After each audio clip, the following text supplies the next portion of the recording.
Na aula de hoje, nós vamos revisar vários conceitos sobre citologia.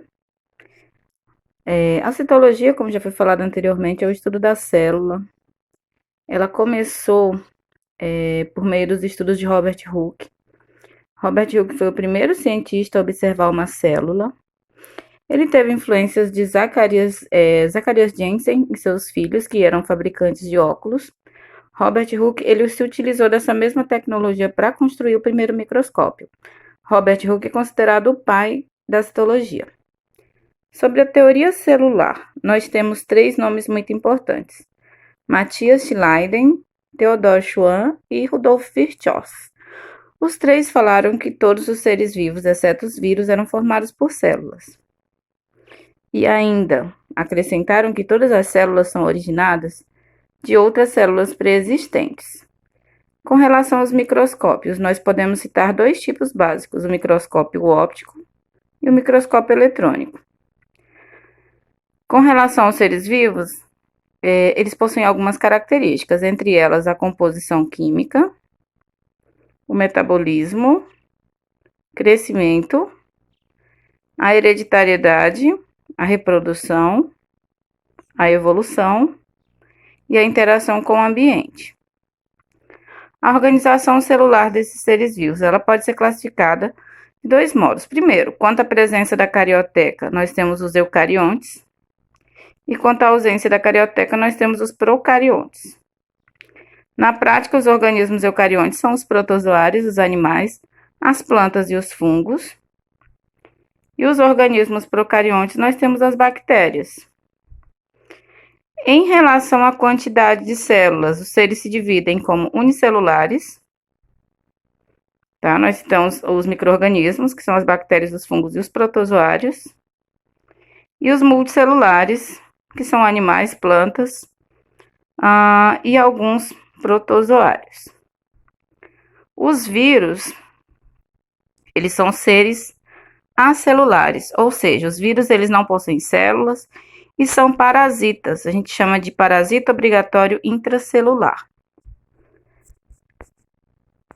Na continuidade, a citologia, estudando células, dividindo a célula como eucarionte, por exemplo. As células eucariontes, elas possuem todas as partes, que são membrana plasmática, citoplasma e núcleo, tá? Mas a gente centra na carioteca, que é a membrana nuclear.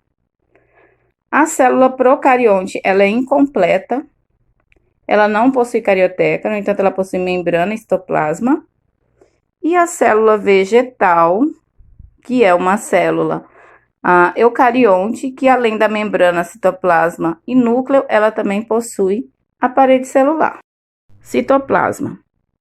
A célula eucarionte, ela possui várias organelas, tanto a célula animal quanto a célula vegetal. A figura mostra algumas fotos, ou melhor, alguns desenhos, algumas ilustrações de algumas organelas. Por exemplo, complexo de Golgi ou complexo golgiense, hoje em dia falado, retículo endoplasmático liso, lisossomo, vacúolo, cloroplasto, centríolo, peroxissomos, retículo endoplasmático rugoso e mitocôndria. A célula procarionte. A célula procarionte ela vai possuir apenas ribossomo. Organelas citoplasmáticas. Microtúbulos. Os microtúbulos eles não foram descritos na figura anterior, no entanto, só para fazer a correção, eu comento nesse vídeo. Os microtúbulos eles são proteínas tubulares e possuem a função de formar o citoesqueleto celular. O que seria o citoesqueleto? O citoesqueleto nada mais é do que o formato que a célula vai possuir. Então, ele funciona como se fosse um molde, o esqueleto propriamente dito, para a forma que a célula vai ter no futuro. Centríolos, são 9 trios de proteínas também tubulares. A função do centríolo é realizar a divisão celular.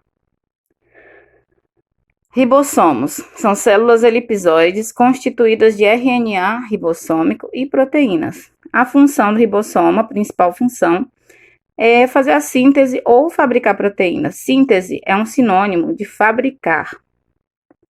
Retículo endoplasmático liso são cisternas achatadas e paralelas que não possuem ribossomos. As funções do retículo endoplasmático liso são síntese de lipídios, síntese de hormônios, desintoxicação celular, em especial quando há um excesso de álcool e drogas. Retículo endoplasmático rugoso. A mesma definição do retículo endoplasmático liso, com a diferença que esse possui ribossomos aderidos. As funções do retículo endoplasmático rugoso, ela coincide com a do ribossomo, que é a síntese proteica. No caso do retículo endoplasmático rugoso, se acrescenta que essas proteínas são para exportação.